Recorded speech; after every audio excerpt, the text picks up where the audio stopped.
여러분, 혹시 부모님의 진짜 재산 규모를 정확히 알고 계신가요?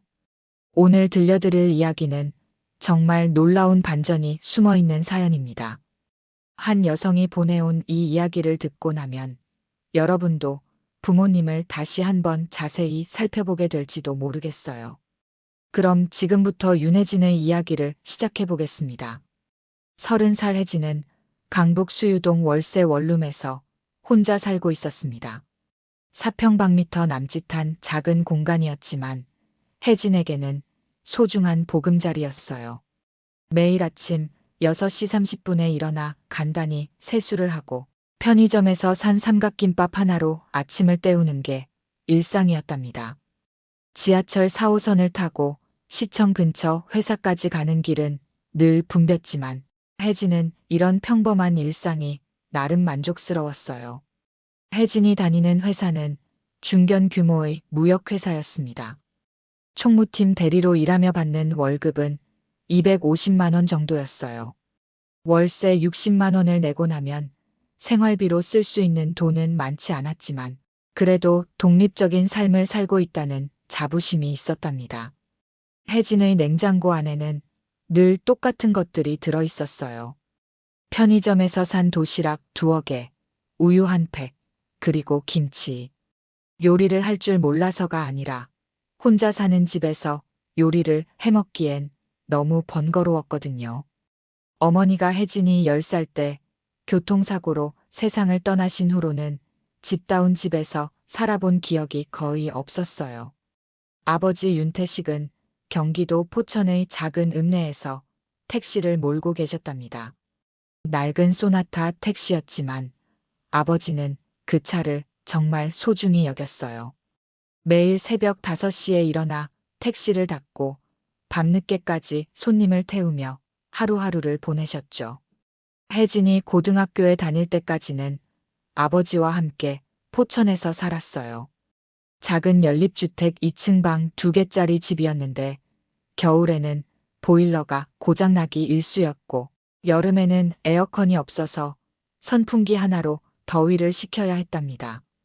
그래도 아버지는 혜진의 교육만큼은 소홀히 하지 않으셨어요. 과외비가 부담스러웠지만 혜진이 원하는 대학에 갈 수 있도록 최선을 다해 지원해 주셨죠. 아버지는 늘 이런 말씀을 하셨어요. 혜진아, 밥은 먹고 다니냐? 아빠가 부족해서 미안하다. 정말 검소한 분이셨어요. 택시 운전으로 번 돈은 꼭 필요한 것에만 쓰셨고 본인은 항상 후순위였답니다. 새 옷을 사는 일도 거의 없었고 외식을 하는 일도 1년에 손에 꼽을 정도였어요. 혜진 대학 등록금도 빠듯하게 마련해 주셨는데 나중에 알고 보니 아버지가 택시 대출을 더 받아서 마련한 돈이었답니다. 혜진도 아버지의 상황을 충분히 이해했어요. 택시기사 월급으로 자식 하나 키우기가 얼마나 힘든지 알고 있었거든요. 그래서 대학교 다닐 때부터 아르바이트를 시작했고 졸업 후에는 바로 독립해서 나왔답니다. 아버지에게 더 이상 부담을 주고 싶지 않았거든요.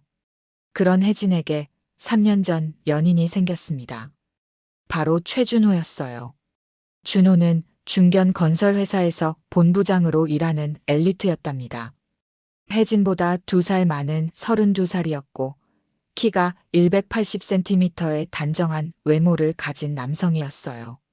성격도 따뜻하고 배려심이 많아서 혜진을 정말 세심하게 챙겨주었답니다. 준호와 혜진은 회사 업무 관계로 만나게 되었어요. 혜진의 회사와 준호의 건설회사가 협력 프로젝트를 진행하면서 자연스럽게 알게 된 거였죠.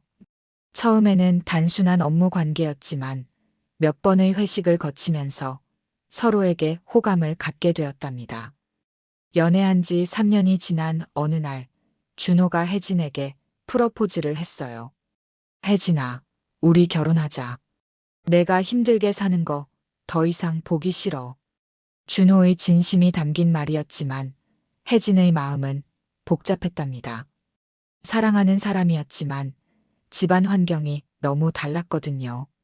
준호 아버지 최병만은 건설회사 대표였고 어머니 홍미라는 강남에서 각종 사교 모임을 주도하는 유명한 인사였어요. 내가 택시기사 딸인데 괜찮을까? 혜진이 걱정스럽게 물었을 때 준호는 웃으며 답했어요. 그런 게 뭐가 중요해? 사람이 중요하지. 하지만 혜진은 알고 있었답니다. 세상이 그렇게 단순하지 않다는 걸 말이에요. 특히 준호 어머니 홍미라는 평소에도 계급 의식이 강하다는 소문이 돌고 있었거든요. 드디어 상견례 날이 정해졌습니다. 장소는 놀랍게도 준호 아버지 회사였어요. 강남 중심가 테헤란로에 위치한 최씨 건설 본사 빌딩 17층 회의실이었답니다. 준호는 우리 회사 회의실이 넓고 좋으니까 거기서 하자고 했지만 혜진은 왠지 부담스러웠어요. 상견례 당일 혜진이 빌딩 로비에 들어섰을 때 그 화려함에 압도될 수밖에 없었습니다. 입구부터 천장까지 이어진 대리석 벽면, 그 위에 반사되는 화려한 조명들, 금빛으로 장식된 유리 엘리베이터, 그리고 명품 정장을 차려입은 직원들이 바쁘게 오가는 모습까지. 혜진은 백화점에서 10만 원 주고 산 소박한 베이지색 원피스 차림이 갑자기 초라하게 느껴졌답니다. 로비 한편에는 회사 연혁이 전시되어 있었어요. 1970년 설립, 1980년 강남 본사 이전, 1990년 대형 건설사 도약 등등 화려한 성장사가 금박으로 새겨져 있었답니다. 그 옆에는 최병만 회장이 각종 경제단체장들과 함께 찍은 사진들이 걸려 있었고요. 어서 오세요. 혜진이지? 준호가 1층 로비에서 반갑게 맞아주었지만 혜진의 마음은 이미 위축되어 있었어요. 엘리베이터 안에서 준호가 조용히 속삭였답니다. 우리 어머니가 좀 까다로우실 수도 있어. 너무 신경 쓰지 마. 그냥 평소대로만 해. 하지만 그 말이 오히려 혜진을 더 긴장시켰어요. 17층에 도착했을 때 엘리베이터 문이 열리자마자 보인 건 또 다른 세계였습니다. 복도 양쪽 벽면에는 유명한 화가들의 그림이 걸려 있었고 바닥은 이탈리아산 대리석으로 깔려 있었어요. 회의실로 향하는 길목에는 회사에서 수주한 대형 프로젝트들의 모형이 전시되어 있었답니다. 롯데타워, 코엑스, 여의도 금융센터 등등 서울의 랜드마크들이 즐비했어요. 드디어 도착한 회의실은 정말 웅장했습니다. 통유리창으로 보이는 서울 시내 전경, 한강이 굽이치는 모습까지 한눈에 들어왔어요. 길게 늘어진 고급 회의용 테이블은 10여 명이 앉을 수 있을 만큼 컸고 벽면에는 회사가 받은 각종 수상 내역들이 액자에 담겨 빼곡히 걸려 있었답니다. 혜진은 마치 자신이 입사 면접을 보러 온 것 같은 기분이었어요. 최병만 회장과 홍미란 여사가 이미 자리에 앉아 기다리고 있었습니다. 최병만 회장은 60대 후반의 풍채 좋은 남성이었는데 값비싼 정장에 롤렉스 시계를 차고 있었어요. 점잖은 미소를 지으며 혜진에게 인사했지만 홍미란 여사의 반응은 완전히 달랐답니다. 60대 초반의 홍미란 여사는 샤넬 정장에 에르메스 가방을 들고 있었는데 혜진을 위아래로 훑어보는 시선이 그리 따뜻하지 않았어요. 아, 혜진 아버님은 언제 오시나요? 홍미란 여사가 값비싼 카르티에 시계를 보며 물었어요. 약속 시간보다 10분 정도 늦은 상황이었거든요. 죄송합니다. 아버지가 손님을 태우고 오시는 중이라 조금 늦으신다고 연락이 왔어요. 혜진이 사과하자 홍미란 여사가 이해한다는 듯 고개를 끄덕였습니다. 아, 그럴 수밖에 없죠. 택시 일이 그렇잖아요. 손님을 태우고 가는 중이면 시간을 맞추기가 어렵고 또 마음대로 멈출 수도 없고 우리야 회사 일이니까 시간 조절이 되지만 그 말 속에는 묘한 뉘앙스가 담겨 있었답니다. 마치 택시기사니까 시간 개념이 없을 수밖에 없다는 식으로 들렸거든요. 20분 후에 윤태식이 도착했습니다. 깔끔하게 다린 흰색 셔츠에 검은색 면바지 차림이었지만 화려한 회의실 분위기와는 확실히 대조적이었답니다. 손에는 낡은 가죽 서류 가방을 들고 있었고 발에 신은 구두도 오래 신어서 약간 낡아 보였어요. 늦어서 정말 죄송합니다. 포천에서 올라오는 길에 손님을 하나 더 태우게 되어서. 윤태식의 정중한 인사에 최병만 회장은 괜찮다며 손을 흔들었어요. 아닙니다. 저희도 막 도착했어요. 먼 길 오시느라 수고하셨습니다. 하지만 홍미란 여사의 반응은 달랐답니다. 아, 정말 괜찮아요. 택시 일하시느라 바쁘실 텐데 이렇게 시간 내주셔서 감사해요. 그런데 이 건물 처음 보시죠? 어떠세요? 홍미란 여사의 목소리에는 자랑스러운 기색이 역력했어요. 네, 정말 멋있습니다. 이런 고층 빌딩은 처음 와보네요. 윤태식이 담담하게 답하자 홍미란 여사는 더욱 신이 났답니다. 이 회의실만 해도 40억 원을 들여서 리모델링 했어요. 저희가 직접 설계부터 감리까지 다 했거든요. 이탈리아에서 직접 공수해온 대리석이고 저 그림들도 모두 진품이에요. 우리 회사 기술력과 안목의 결정체라고 할 수 있죠. 홍미란 여사는 마치 박물관 도슨트처럼 자세히 설명해 주었어요. 정말 대단하시네요. 이런 걸 어떻게 다 준비하셨는지. 윤태식은 여전히 조용했답니다. 혜진은 아버지의 과묵함이 때로는 어색하게 느껴졌어요. 좀 더 적극적으로 대화에 참여하면 좋을 텐데 싶었거든요. 상견례 자체는 겉보기에는 무난하게 끝났어요. 식사도 회사 근처 특급 호텔 중식당에서 했는데 1인당 10만 원이 넘는 코스 요리였답니다. 홍미란 여사는 계속해서 회사 자랑, 준호 자랑을 늘어놓았고 윤태식은 조용히 듣기만 했어요.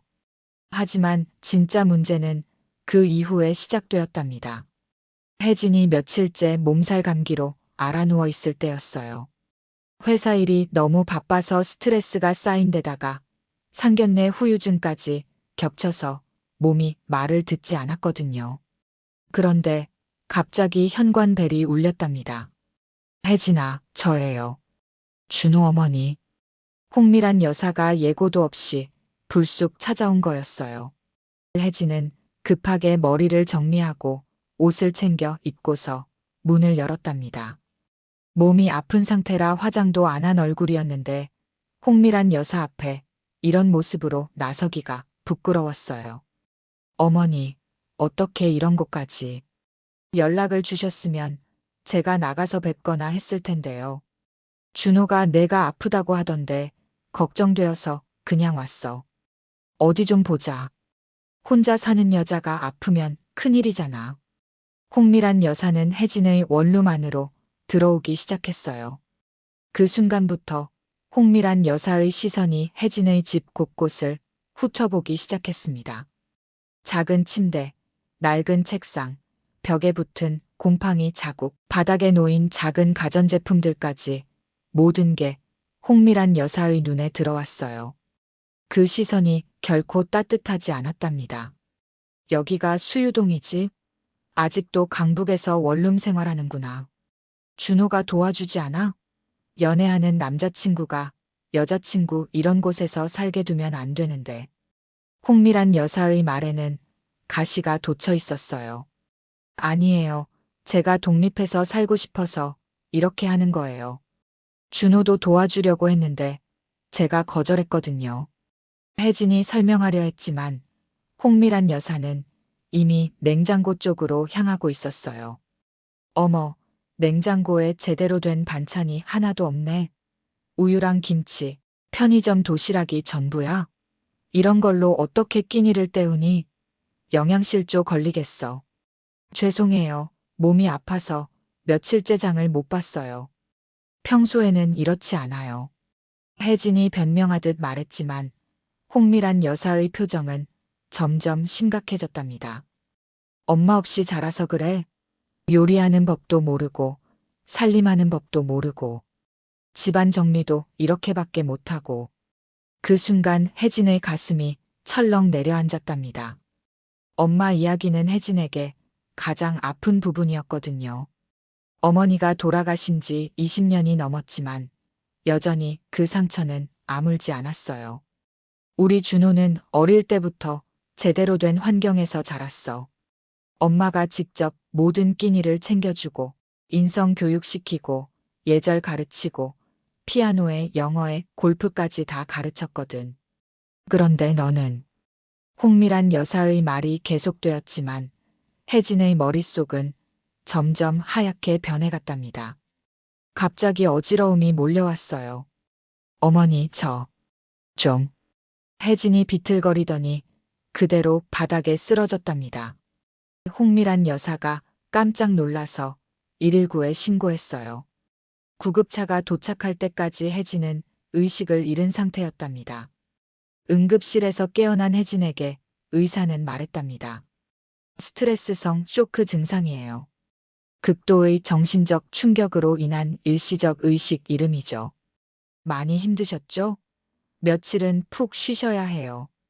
준호가 급하게 달려왔을 때 혜진은 이미 결심을 굳힌 상태였어요. 준호야, 우리 헤어지자. 무슨 소리야? 엄마가 뭔 말을 했는지 모르겠지만 그건 엄마 개인적인 생각이고. 아니야. 나도 이제 알겠어. 우리는 정말 안 맞아. 혜진의 목소리는 의외로 차분했답니다. 더 이상 상처받고 싶지 않았거든요. 혜진의 파혼 소식을 들은 윤태식은 며칠 동안 말이 없었어요. 딸이 병원에 실려간 이유를 자세히 알게 된 후였거든요. 혜진이 퇴원한 후 포천집에서 아버지와 함께 지내는 동안 윤태식은 평소와 다른 모습을 보였어요. 아빠 괜찮아. 그냥 인연이 아니었나 봐. 처음부터 우리 집안이랑 안 맞는다고 생각했어. 혜진이 위로하려 했지만 윤태식의 표정은 점점 굳어져 갔답니다.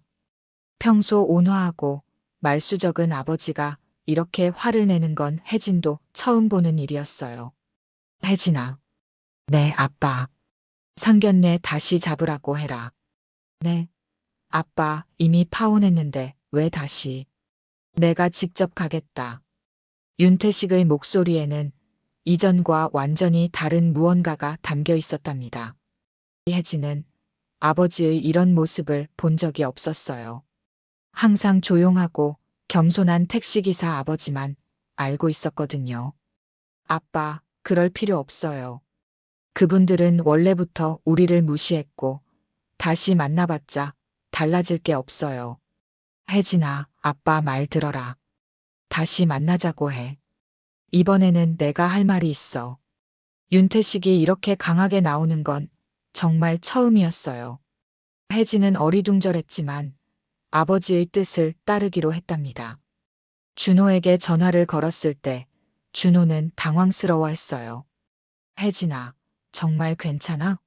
어머니가 너무 심하게 말씀하신 것 같은데 내가 엄마한테 따져봤거든. 앞으로는 절대 그런 일 없을 거야. 괜찮아. 우리 아버지가 직접 인사드리고 싶다고 하시거든. 제대로 된 상견례를 한 번 더 해보자고 하셔서. 그래. 그럼. 다시 만나보자. 이번에는 내가 어머니한테 미리 단단히 말해둘게. 하지만 혜진은 알 수 없었답니다. 이번 상견례의 목적이 완전히 다르다는 걸 말이에요. 윤태식은 그동안 숨겨왔던 자신의 진짜 정체를 드러낼 준비를 하고 있었거든요. 두 번째 상견례도 같은 장소에서 열렸어요. 최씨건설 본사 17층 회의실. 이번에도 홍미란 여사는 자랑스럽게 건물과 회사 이야기를 늘어놓기 시작했답니다. 지난번에 시간이 부족해서 제대로 설명 못 드렸는데 이 공간이 정말 얼마나 특별한지 아세요? 홍미란 여사가 윤태식을 향해 말했을 때 그 목소리에는 여전히 우월감이 묻어났어요. 40억 원을 들여서 리모델링했어요. 설계부터 시공까지 모두 우리 회사에서 직접 했고요. 저 대리석은 이탈리아 카라라에서 직접 공수해온 거고, 조명은 독일 명품 브랜드 제품이에요.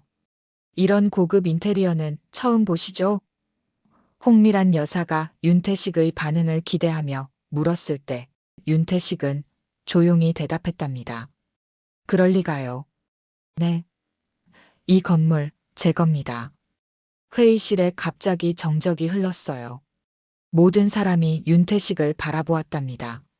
최병만 회장이 어색하게 웃으며 말했어요. 농담이시군요. 좋은 유머 감각을 가지고 계시네. 농담이 아닙니다. 윤태식이 가방에서 휴대폰을 꺼내더니 스피커폰으로 전화를 걸었어요. 여보세요, 김대리. 나 윤태식이야.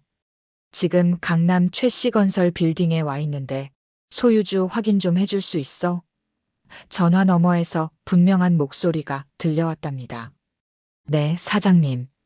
강남구 테헤랄로 789번지 최씨건설 빌딩. 소유자 윤태식님 맞습니다. 1998년부터 소유하고 계시니까 27년째 되시죠. 현재 시가 기준으로 약 800억 원 상당의 자산이십니다. 홍미란 여사의 얼굴이 새하얘졌어요. 최병만 회장도 완전히 말문이 막혔답니다. 그리고 김대리, 강남 일대 소유 부동산 목록도 한번 확인해줘. 네, 사장님. 테헤랄로 본 빌딩, 역삼동 오피스텔 단지, 신사동 상가 건물, 압구정동 복합빌딩, 청담동 상업시설. 총 5채이고 전체 자산 가치는 약 2천억 원 상당입니다. 혜진도 완전히 충격에 빠졌답니다. 자신의 아버지가 택시기사가 아니라 강남 일대 부동산을 소유한 거대한 자산가였다니요. 아버지, 이게 무슨... 혜진아, 미안하다. 그동안 숨기고 있었구나. 내가 평범하게 자라길 원해서 그랬어. 윤태식이 딸을 향해 미안하다는 표정을 지은 다음 다시 홍미란 여사를 바라보았답니다. 결혼 이야기는 이제 없습니다. 우리 딸이 이런 대우 받으러 시집 가는 거 아니거든요. 그리고 최 회장님. 윤태식이 최병만을 향해 시선을 돌렸어요. 지금까지 제가 이 회사에 투자한 금액이 얼마인지 아시죠? 최병만 회장의 얼굴이 창백해졌답니다. 그건 300억입니다. 회사 지분의 30%에 해당하는 금액이죠. 내일부터 투자금 회수 절차에 들어가겠습니다. 윤태식이 돌아간 후 최씨건설에는 진짜 재앙이 시작되었어요. 알고 보니 회사가 윤태식의 투자에 크게 의존하고 있었던 거예요. 윤태식의 투자금은 단순한 부동산 임대료가 아니라 회사 운영자금의 핵심이었답니다. 최병만 회장이 급하게 윤태식에게 전화를 걸었어요. 윤 사장님, 잠깐만요. 우리가 서로 오해가 있었던 것 같은데 차근차근 이야기해 봅시다. 오해가 아닙니다. 제 딸을 모독한 이상 더 이상 사업 관계를 유지할 수 없습니다. 그러시면 안 됩니다. 지금 회사 상황이 급한데 투자금을 갑자기 빼시면. 하지만 윤태식은 이미 마음을 굳혔어요. 내일 아침부터 법무팀에서 계약 해지 절차를 시작할 겁니다. 한 달 안에 모든 투자금을 회수하겠습니다. 전화를 끊은 후 윤태식은 자신의 자산관리팀에 지시를 내렸어요. 최씨건설과 관련된 모든 계약을 정리하라. 그리고 다른 임차인들에게도 알려서 계약 갱신 여부를 재검토하게 해. 그날 오후부터 최씨건설 주가가 폭락하기 시작했답니다. 대형 투자자의 지분 매각과 건물 임대 계약 해지 소식이 동시에 알려진 거였어요. 주가는 하루 만에 30% 이상 떨어졌고 회사 신용도도 급격히 악화되었답니다. 회사 내부는 완전히 패닉 상태였어요.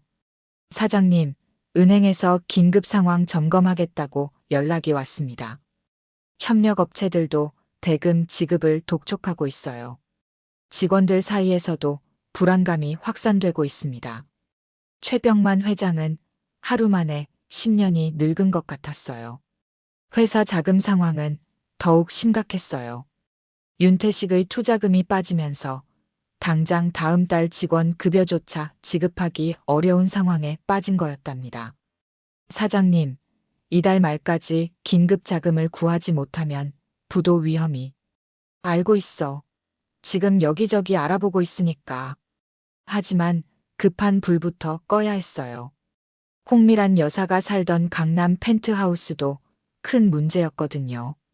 알고 보니 그 펜트하우스도 월세 1억이 넘는 임대주택이었는데 회사 자금난으로 인해 개인 생활비까지 문제가 생긴 거였답니다. 부동산 자산관리사가 찾아왔어요. 죄송합니다만 월세가 6개월째 밀려 있습니다. 총 체납액이 6억 원인데 일주일 안에 정리해 주시거나 퇴거해 주셔야 합니다. 뭐라고? 우리가 월세를 밀렸다고? 홍미란 여사가 믿을 수 없다는 표정으로 소리쳤지만 현실은 냉정했어요. 네, 그리고 이 건물 소유주도 바뀌었습니다. 윤태식 부동산 그룹에서 인수했거든요. 자산관리사의 말에 홍미란 여사는 더욱 충격을 받았답니다. 설마 그 택시기사가? 택시기사요? 윤태식 회장님은 강남 일대 최대 부동산 자산가 중 한 분인데요. 홍미란 여사는 그제야 현실을 깨달았어요. 알고 보니 그 택시기사가 우리보다 훨씬 큰 부자였다고, 우리가 건물주한테 그렇게 했다고, 자신이 그렇게 무시하고 모욕했던 사람이 실제로는 자신들의 생계를 좌우할 수 있는 어마어마한 부자였다는 사실이 받아들여지지 않았거든요. 상황이 이렇게 악화된 지 한 달이 지났을 때 홍미라는 더 이상 견딜 수 없었어요. 최씨건설은 공식적으로 부도 선언을 했고 펜트하우스에서도 강제 퇴거를 당한 상황이었답니다. 하루아침에 모든 걸 잃게 된 거였어요. 홍미라는 결국 혜진의 회사 앞에서 기다리기 시작했어요. 매일 오후 6시 혜진의 퇴근 시간에 맞춰서 회사 앞 대로변에 서서 기다렸답니다. 명품 옷 대신 평범한 마트에서 산 옷을 입고 얼굴에는 지친 기색이 역력했어요. 예전의 당당하고 오만했던 모습은 온데간데 없었답니다. 혜진아, 혜진아. 퇴근길 혜진을 붙잡은 홍미란의 목소리는 절망적이었어요. 어머니. 혜진이 놀란 표정으로 바라보자 홍미란은 갑자기 그 자리에서 무릎을 꿇었어요. 수많은 사람들이 오가는 강남 한복판 대로변에서 말이에요. 혜진아, 제발 너희 아버지한테 말해줘. 우리가 정말 잘못했어. 진심으로 반성하고 있다고. 내가 너한테 그렇게 말한 거 정말 미안해. 지나가던 사람들이 하나둘 쳐다보기 시작했어요. 어떤 이들은 스마트폰으로 사진을 찍기도 했답니다. 혜진은 당황스러웠어요. 어머니, 일어나세요. 사람들이 다 봐요. 이러시면 안 돼요. 안 일어나. 너희 아버지가 투자금 다시 넣어주시고 건물 임대 계약도 원래대로 해주시면 우리가 모든 걸 사과할게. 준호도 너한테 무릎 꿇게 할게. 제발. 홍미란의 목소리는 간절했지만 혜진의 마음은 이미 차가워져 있었어요. 어머니, 그때 저한테 하신 말씀들 기억하세요? 엄마 없이 자라서 그렇다고, 요리도 못하고, 살림도 못한다고, 우리 준호급에 안 맞는다고 하셨잖아요. 그건 내가 정말 잘못 생각한 거야. 너희 아버지가 그런 큰 부자인 줄 몰랐어. 미안해, 정말 미안해. 어머니, 이상하네요. 저희 아버지가 부자여서 사과하시는 거예요? 그럼 택시기사였다면 계속 그렇게 무시하셨을 거란 말이에요? 혜진의 날카로운 지적에 홍미라는 할 말을 잃었답니다. 그게 아니라 자식이 귀하면 남의 자식도 귀한 거예요, 어머니. 돈이 많고 적고의 문제가 아니라 사람에 대한 예의와 존중의 문제였어요. 혜진의 목소리는 조용했지만 단호했답니다. 이 결혼 어머니가 원하신 대로 깨졌네요. 이제 만족하시죠? 축하드려요. 혜진은 그대로 돌아서서 걸어갔어요. 홍미라는 여전히 무릎을 꿇은 채로 혜진의 뒷모습을 바라보고 있었답니다. 회사 건물에서 나오던 다른 직장인들이 수군거리기 시작했어요. 저 여자 왜 저러는 거야? 뭔가 사정이 있나 보네. 홍미라는 그제야 자신의 처지를 깨달았지만 이미 모든 게 너무 늦어버린 후였답니다. 그로부터 6개월이 지났습니다. 혜진은 아버지와 함께 부동산 경영에 본격적으로 참여하게 되었어요. 윤태식이 오랫동안 숨겨왔던 거대한 사업을 이제는 딸과 함께 꾸려나가기로 한 거였답니다. 아빠, 그동안 정말 왜 이런 걸 숨기고 계셨어요? 이렇게 큰 사업을 하고 계셨으면서 왜 택시를 몰고 계신 거예요? 혜진아, 돈이 있다고 해서 사람이 달라지는 건 아니야. 내가 돈 때문에 교만해지지 않고 평범하고 겸손하게 자라길 원했어.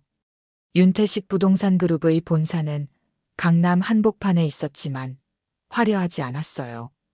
검소하고 실용적으로 꾸며진 사무실에는 윤태식의 철학이 그대로 반영되어 있었답니다. 진짜 부자는 겸손해야 한다. 그리고 사람을 돈으로 보면 안 된다. 돈은 도구일 뿐이야. 아버지의 말씀을 들으며 혜진은 그동안 자신이 얼마나 소중한 교육을 받고 자랐는지 깨달았답니다. 그래서 아버지가 지금도 가끔 택시를 모시는 거예요? 그래. 사람들과 만나고 대화하는 게 좋거든. 돈만 보고 사는 사람들과는 다른 진짜 삶의 이야기를 들을 수 있어. 몇 달 후 혜진은 청년 창업가들을 대상으로 한 강연에 나서게 되었어요. 이 주제는 진정한 부의 의미와 겸손한 성공이었답니다. 강연장에는 300여 명의 청년들이 모여 있었고 모두가 혜진의 이야기에 집중하고 있었어요. 여러분, 진짜 부자가 누군지 아세요? 돈을 자랑하고 과시하는 사람이 아니라 돈 때문에 사람을 차별하지 않고 겸손을 잃지 않는 사람이에요. 제가 실제로 경험한 일을 말씀드릴게요. 혜진은 자신의 경험담을 차근차근 들려주었답니다. 제 아버지는 강남 건물 5채를 소유한 부동산 자산가이지만 저를 평범한 택시기사의 딸로 키우셨어요. 왜 그랬을까요? 돈보다 중요한 것이 인격이고 품성이라는 걸 가르쳐 주시기 위해서였죠. 청중들 사이에서 감탄사가 터져나왔어요. 진정한 성공은 많은 돈을 버는 것이 아니라 그 돈으로 사람들에게 도움이 되는 일을 하고 자신을 낮추며 살아가는 것입니다. 아버지께서 보여주신 삶의 방식이 바로 그런 거였어요. 강연이 끝난 후 혜진은 근처 평범한 백반집에서 저녁을 먹고 있었어요. 비싼 호텔 레스토랑보다 이런 서민적인 곳을 더 좋아하게 되었거든요. 그런데 익숙한 모습이 눈에 띄었답니다. 서빙 앞치마를 두른 홍미란이 테이블을 닦고 있었어요. 최씨 건설이 파산한 후 홍미란은 생계를 위해 200반집에서 일하게 된 거였답니다. 예전의 명품 옷과 화려한 액세서리는 온데간데 없고 소박한 작업복 차림이었어요. 홍미란도 혜진을 알아봤어요. 잠깐 머뭇거리더니 조심스럽게 다가왔답니다. 혜진아, 안녕. 안녕하세요, 어머니. 여기서 일하고 계시는군요. 혜진은 담담하게 인사했어요. 복수하고 싶은 마음도 비웃고 싶은 마음도 전혀 없었답니다. 오히려 한 사람의 인생이 이렇게 급변할 수 있다는 현실이 안타까웠어요.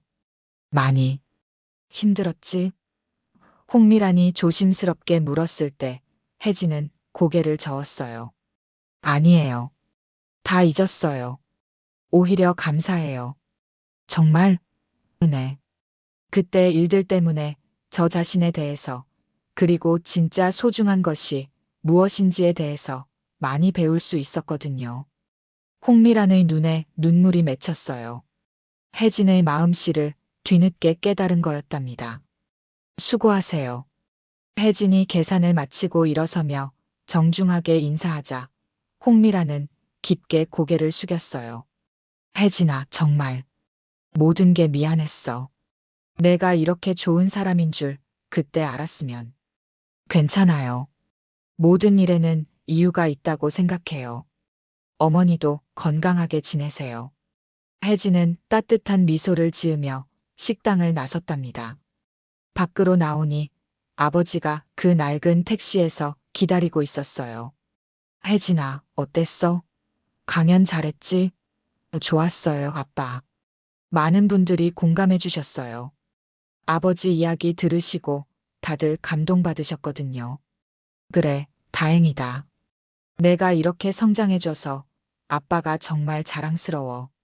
택시가 서울의 밤거리를 조용히 달려가면서 혜진은 창밖을 바라보며 생각했답니다.